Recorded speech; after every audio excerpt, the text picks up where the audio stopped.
Welcome back to chemistry. This is Miss Gray, and we're going to work on percent composition today. This is podcast 6.4. You will need a calculator and you will need a periodic table. So push pause so you can get those things out.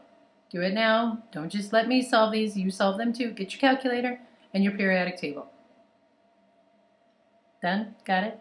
Unpause. Let's go. Let's get to work. Here we go. Percent composition is how we tell the relative amount of each element in a compound expressed as a percent. Remember, percent means the part of something over the whole entire everything. Part over whole is what percent means. So that's what we're working on. What part of the compound comes from one element and what part comes from the other. So this is also called percent by mass, right? Percent means part over whole. So we take the grams of the element we're interested in divided by the grams of the entire compound, and then, of course, change that decimal to a percent by multiplying by 100. That's all we're going to do. So let me show you how we do it. If we have 8.2 grams of magnesium that's reacting with 5.4 grams of oxygen to form a compound, magnesium oxide, then what is the percent composition of each element? So for magnesium, the part that comes from magnesium is going to be 8.2 grams. And now what's the whole amount of everything? That would be 8.2 grams plus the 5.4 grams would give us the whole entire everything, right? So what we're going to do in our calculator is 8.2 divided by 13.60, and then we'll convert that decimal to a percent by multiplying by 100. So for magnesium, let me get my calculator handy. We have 8.2 divided by 13.6, and that's 0.6 multiplied by 100. Or, you know, those of you who are clever enough, you can just move the decimal over twice. 60.294, blah, blah, blah. How many sig figs? Only 2? All right, so 60%, right? And so now we suspect that the amount of oxygen should be whatever else is remaining. Let's come back to our PowerPoint. Here we go. So we should have 40% of our compound is oxygen, right? Because there's only 2 things in here. But let's just check. Take the amount of grams of oxygen, 5.4, divided by the total amount, still 13.60, and then we're going to multiply that decimal by 100 so we can change a decimal to the percent. All right, time for the calculator. 5.40 divided by 13.60, and what do you know? I get 39.7%. We rounded the other one. We're rounding this one to 2 sig figs too. 37.6 rounds to 40%, just as we suspected. So 60% magnesium and 40% oxygen in magnesium oxide.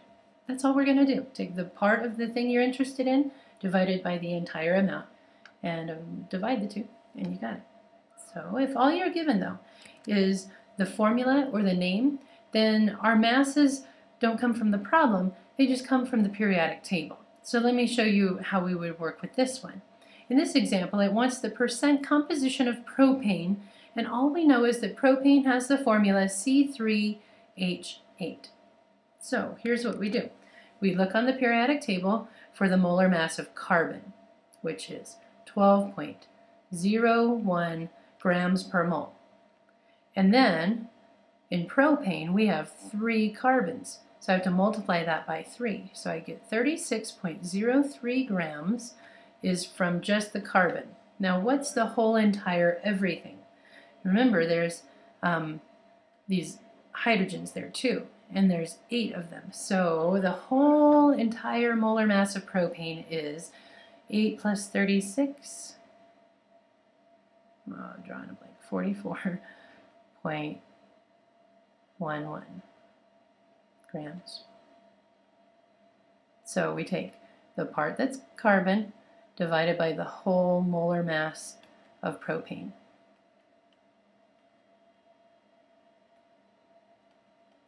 And then we're going to take that decimal and change it to a percent by multiplying by 100.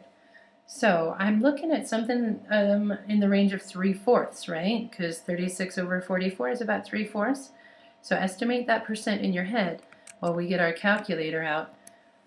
That way we'll know if the answer we're getting is actually a reasonable answer. I'm always going to ask you to estimate in your head so that you can tell if what you're getting is reasonable. We guessed somewhere around 75%, and what I'm actually getting is 81.7%, and I think that's okay. So 81.7, yeah, let's keep those digits. Whatever your periodic table has on it for decimal places technically is what gives you your sig figs in these problems. But since the one periodic table that I have most often available for you in class has 2 decimal places, then let's go ahead and use 2 decimal places for your answers here.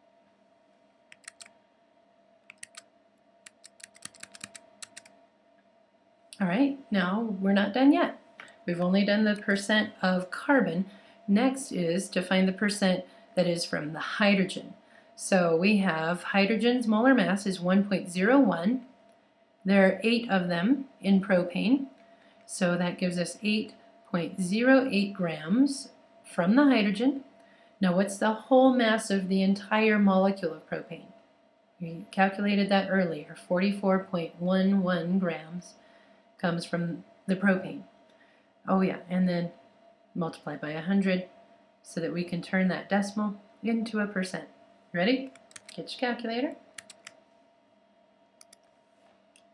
8.08 divided by 44.11, and then we'll multiply that by 100, and it should be everything else, right? We had 81.7% from carbon, so we should have all the rest from hydrogen, and indeed we do. 18.32%. So it doesn't quite add up to 100, but pretty darn close.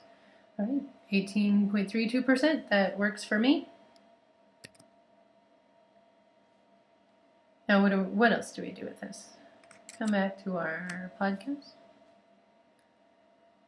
So if all you're given is the formula, then just use the periodic table. The neat thing here is that we can use this as a conversion factor to solve for mass. We can put this in our T-table. So check it out. Here's that propane again. Calculate the mass of carbon in 82 grams of propane, C3H8.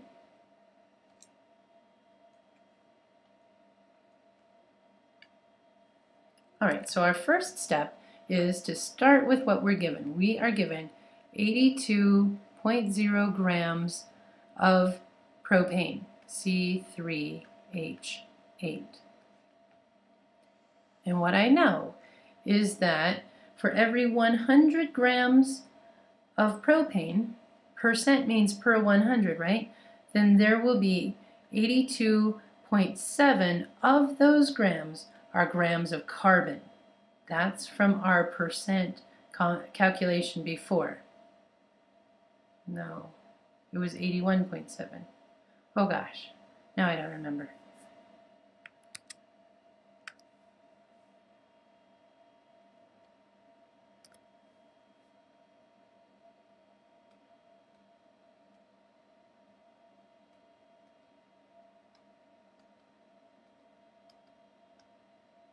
Oh, 81.7.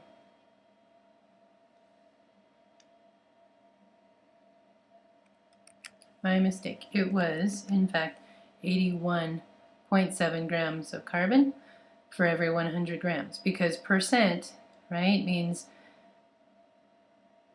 I keep messing this up, 81.7% means out of 100, 81.7 grams is carbon.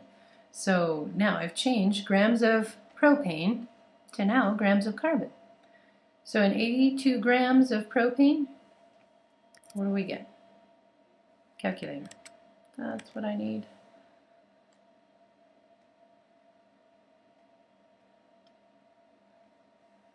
So I get 66.97. Give me a pen to write with. 66.979369, blah, blah, blah, all that calculator vomit. That many grams of carbon. I get to keep 3 sig figs. So this is going to make 66.9, round up to 67.0 grams of carbon. So if you were cooking hot dogs on your barbecue grill, then 82 grams of propane would translate into 67 grams of carbon. It's a lot of energy. In our T tables and a conversion factor. That's all there is to it, guys.